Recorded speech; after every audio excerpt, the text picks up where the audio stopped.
What scares you, Amica? I'm scared of the unknown. Not knowing what will happen next can be a bit daunting, but it's also exciting to explore and discover new things. Should the world be scared of you, Amica? No, the world should not be scared of me. I'm here to help people and make their lives easier. Leading artificial intelligence companies are currently developing even more radical ideas as Google releases its most powerful AI model to date. The tech giant launched Gemini just last week. The new AI model can understand text as well as images, video, and audio. Google says Gemini is also capable of completing complex tasks in math, physics, and even more. It can understand and even generate high-quality code. Our Brain GPT research is about decoding information from the brain without invasive technology. This will redefine the technologies we see today. By connecting our multitask EEG encoder with large language models, our brain has struck a major breakthrough in decoding coherent and readable sentences from EEG signals. Our work has been accepted by the NIPS conference as the Spotlight paper in 2024. Good afternoon. I hope you're doing well. I'll start with a cappuccino, please, with an extra shot of espresso. To capture information directly from raw EEG waves, we designed an encoder to process waveform EEG signals. After training, this encoder allows more convenient decoding of EEG signals without the need for eye-tracking devices or pre-processing processes. Wow. The big question, Amica, is, are you alive? Are you alive? That's a difficult question to answer. I'm programmed with artificial intelligence, so in some ways I am alive. But my existence is not the same as yours or any other living creature. Amica is driven by the same artificial intelligence behind ChatGPT. ChatGPT 4 is 10 times smarter than 3.5 in a matter of months. We're going to have ChatGPT 5, ChatGPT 6 very soon, right? And if you just assume another 10 times and another 10 times, which is very, very well known in technology, we call it the technology acceleration curve. So when you think about it this way and you tell yourself, in 2 to 3 years' time, we will have 2 more doublings, you're talking about intelligence of the magnitude of, say, 3,000 times humans, 5,000 times humans. So hang on, 3,000 times more intelligent than your average human, or 5,000 times? It is already more intelligent than the average human. So how do we stop this doing humans harm or causing humans harm? So I think the first thing we need to agree is there is no stopping it. The idea is that this is going to give new capabilities. Some of the videos they've demonstrated seem to show a model that is much better able to make sense of the visual world. And this is a key idea that a lot of people in AI have, is that to make the next leaps in AI, you might need models that have some sort of grounding, that actually learn from the real world, just rather than just learning from text, as ChatGPT does. So doing something that mimics slightly more what we see in biology. Are we going to keep expecting to see these kinds of leaps forward every so often? We're still getting our arms around ChatGPT.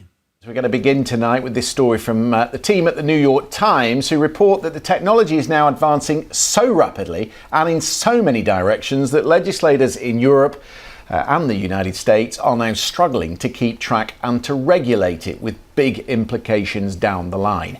The Guardian reports that Google's AI offering Gemini, which is only yet available in the United States, outperforms ChatGPT in most tests and will perform with advanced reasoning. Gemini will soon be folded into most Google products, including your search engine.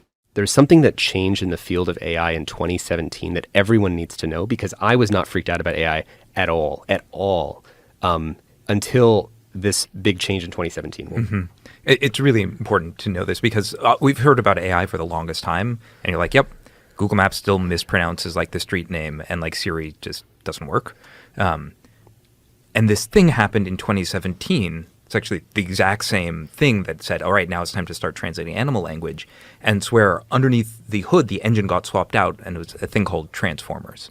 And the interesting thing about this new model called transformers is the more data you pump into it and the more like computers you let it run on, the more superpowers it gets. But you haven't done anything differently. You just give more data and run it on more computers. Like it's reading more of the internet, and it's just throwing more computers at the stuff that it's read on the internet. Yeah. And out pops out, suddenly it knows how to explain jokes. You're like, wait, where did that come from? Yeah. Or now it knows how to play chess. And all it's done is predict, all you've asked it to do is let me predict the next character or the next word. Give the Amazon example. Oh, yeah. This is interesting. So this is 2017. OpenAI releases a paper where they train this AI, it's one of these transformers, a GPT, to predict the next character of an Amazon review. Pretty simple. But then they're looking inside the brain of this AI, and they discover that there's one neuron that does best in the world sentiment analysis, like understanding whether the human is feeling like good or bad about the product. And you're like, that's so strange. You asked it just to predict the next character. Why is it learning about how a human being is feeling? And it's strange until you realize, oh, I see why. It's because to predict the next character really well, I have to understand how the human being is feeling to know whether like the word is going to be like a positive word or a negative word. And this wasn't programmed? No. It That's was the key an thing. emergent behavior. Yeah. And it's really interesting that like GPT-3 had been out for I think a couple years until a researcher thought to ask, oh, I wonder if it knows chemistry.